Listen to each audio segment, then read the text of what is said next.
we've moved away from asking for a job, and we're asking for a partnership. We're asking for relationships. I met a senior banker from Lisbon, Portugal, the night before last.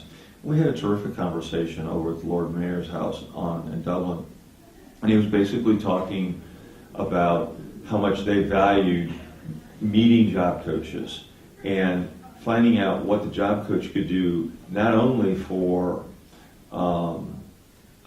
employing some folks that they may have in their industry, but also trying to figure out whether or not some of the skills that the job coaches have may help them with their other workers, because they deal with productivity issues, they deal with social issues in people who are not labeled disabled. So there's no question that the businesses, the relationship with the businesses is absolutely critical.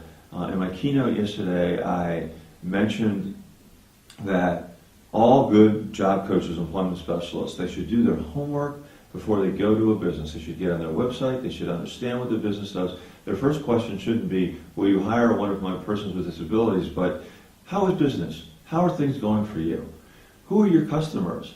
Can we help you in any way? I'd like you to know that we have this resource here. Once you do that, you're getting on a level of business to business, and it's our responsibility to understand what's going on in the business because we have a labor supply.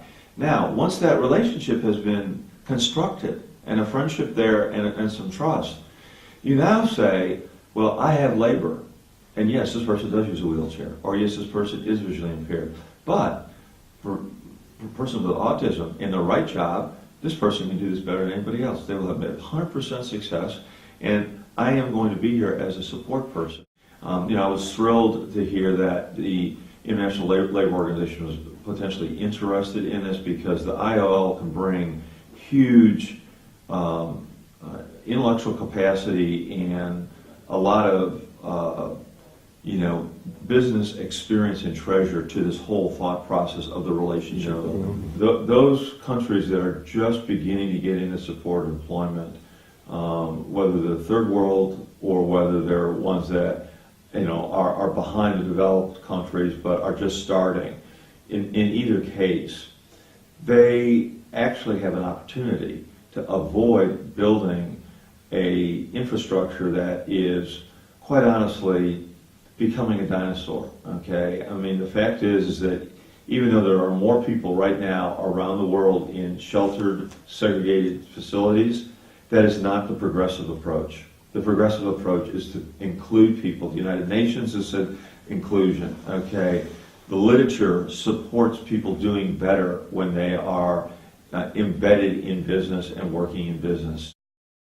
But even more than that, you notice that I did mention also some of my challenges to use in terms of bullets yesterday, was to create essentially employment specialist training institutes across the continent, because the fact of the matter is that many of the support employment specialists have greatly varying skill levels. Some are very good behavioral people, others are not. Some are very good at finding jobs and working with business, some are not.